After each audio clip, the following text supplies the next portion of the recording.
नमस्कार। मार्केट की बात करते हैं, शेयर बाजार की बात करेंगे, निवेश इन्वेस्टमेंट के बारे में बात करेंगे। पीएनबी के बारे में। Punjab national bank public sector bank है। ये स्टॉक में तेजी देखने को मिल रही है, 125 126 के आसपास है। तो जो निवेशकों ने अपने पोर्टफोलियो में शेयर को रखा है पिछले एक साल में 100 के नीचे जो निवेशकों ने खरीदारी की है, या उससे पहले 50 के नीचे भी था शेयर, बट समय लगा है स्टॉक को बढ़ने में। 125 126 है। इससे पहले तेजी देखने को मिली थी, 140 के आसपास चला गया था। तो काफ़ी उतार चढ़ाव रहा है पंजाब नेशनल बैंक में, और बहुत सारी खबरें भी रही हैं पंजाब नेशनल बैंक में। अब पिछले 1.5 साल से बिजनेस तो बढ़ रहा है बैंक का, डिपॉजिट्स और एडवांसेस में ग्रोथ देखने को मिल रही है। तीसरी तिमाही के नंबर्स आएंगे, उसी के बारे में बात करते हैं। जो निवेशकों ने अपने पोर्टफोलियो में शेयर को रखा है, तो पिछले एक साल का रिटर्न अब 24% का हो गया। काफ़ी उतार चढ़ाव रहा है एक साल के अंदर, बट ये कि बाइंग देखने को मिली है इसमें। अब जैसे कि निफ्टी इंडेक्स अपने टॉप में ही कारोबार कर रहा है, कभी कभी गिरावट भी रहती है। तो पंजाब नेशनल बैंक का स्टॉक 125 के ऊपर आ गया। अब तीसरी तिमाही के नंबर्स आएंगे और दिसंबर क्वार्टर के। उससे पहले बैंक ने अपडेट दिया है बिजनेस के बारे में। तो देखिए, ये बिजनेस रहा है, तो एक अनुमान रहता है ये कि आगे नंबर्स कैसे रह सकते हैं। देखिए, ये कॉलम है 31/12/2025 में जो ग्लोबल बिजनेस है 28,92,630 करोड़ का रहा है। डिपॉजिट्स की बात करते हैं, ग्लोबल डिपॉजिट्स में जो अपडेट है 16,60,385 करोड़ का है। 2.68% की ग्रोथ है क्वार्टरली, और सालाना लगभग 8.54% की ग्रोथ है। 9% मान के चलिए डिपॉजिट्स में। और एडवांसेस में जो अपडेट है, इसकी बात करते हैं 12,32,245 करोड़ का है। 5.36% की ग्रोथ है, और 10.98% की ग्रोथ सालाना है। 11% की ग्रोथ है एडवांसेस में।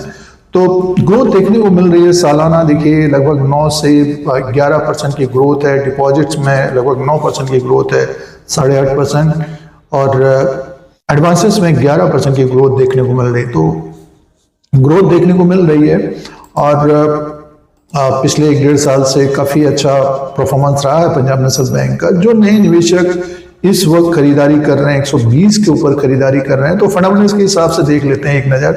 देखिए, बैंक का प्रॉफिट बढ़ा है, पिछले कुछ समय से रेवेन्यू भी बढ़ा है, और इसका जो मार्केट कैप है 1,44,122 करोड़ का है। फेस वैल्यू 2 रुपीज़ का, बुक वैल्यू पर शेयर 116 का है। डिविडेंड यील्ड है 2.31% का, EPS है 14 का, और P रेशियो 8 का है। देखिए, एक तरह से देखें तो वैल्यूशन है शेयर में, बट क्या है कि ये बैंक है, डिपॉजिट होते हैं, उसको लोन में तब्दील किया जाता है। तो जो लोन्स दिए जाते हैं उसमें बहुत सारे लोन वापस नहीं होते हैं, तो एनपीएज हो जाते हैं, नॉन परफॉर्मिंग एसेट में जाता है, ग्रॉस एनपीए, नेट एनपीए। तो इम्पोर्टेंट रहेगा, उसमें देखना पड़ेगा कि जो तीसरी तिमाही के नंबर्स आएंगे उसमें एनपीएज क्या होता है। अगर कम रहता है, पिछले 1.5 साल से तो कमी देखने को मिल रहा है, तो वो परफॉर्मेंस दिखेगा शेयर प्राइस में। तो वैल्यूशन है जो आप, अगर आप 126 में खरीद रहे हैं या 120 में खरीद रहे हैं, और लो लेवल पे जिन्होंने खरीदा है तो वो तो होल्ड कर रखे हैं, तो स्टॉक धीरे धीरे ऊपर की तरफ जा रहा है। अगर हम बिजनेस के हिसाब से देखते हैं, वैल्यूशन है। शेयर प्राइस की बात करते हैं, तो देखिए स्टॉक अभी 126 तक पहुंचा है। ऊपर की तरफ ये 130 133 को क्रॉस करता है, तो स्टॉक हमें फिर 140 तक जाता हुआ दिखाई दे सकता है। और कुछ समय पहले, 1-2 साल पहले की बात करते हैं, 26 अप्रैल 2024 को ये स्टॉक 136 के ऊपर था। तो इसको क्रॉस करता है तो एक बड़ी रैली देखने को मिल सकती है इसमें, बट समय लग सकता है। तो धीरे धीरे चल रहा है ऊपर की तरफ, और इसमें भी परफॉर्मेंस आ रही है। तो जो निवेशकों ने अभी खरीदारी की है, रैली बनती तो अपना डिसीजन करें, फैसला करें कि हमको कितना परसेंट चाहिए, कितना समय देना है। जो निवेशकों ने 100 के नीचे खरीदारी की है, तो स्टॉक धीरे धीरे ऊपर की तरफ जा रहा है। 2026 में अच्छा परफॉर्मेंस हो सकता है। अब जैसे कि देखिए 2025 में 23% का रिटर्न दिया है लोअर लेवल पे जिन्होंने खरीदारी की है। ऊपर के लेवल पे जो निवेशकों ने खरीदारी की है, तो स्टॉक अब 126 से 125 के आसपास आ गया।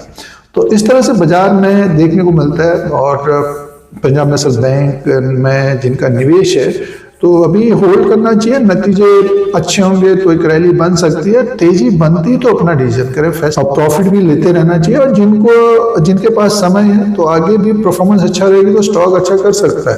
तो ये पंजाब नेशनल बैंक का जो लेटेस्ट अपडेट है तिमाही नतीजों के बारे में, उसका अपडेट था, साथ में कुछ एनालिसिस और रिव्यू के बारे में, शेयर प्राइस का जो ट्रेंड रहा है वैल्यूएशन के हिसाब से। तो इस तरह की जानकारी के लिए Dheeraj Singh stocks bull beer को सब्सक्राइब करें, लाइक करें, शेयर करें, कमेंट करें। धन्यवाद।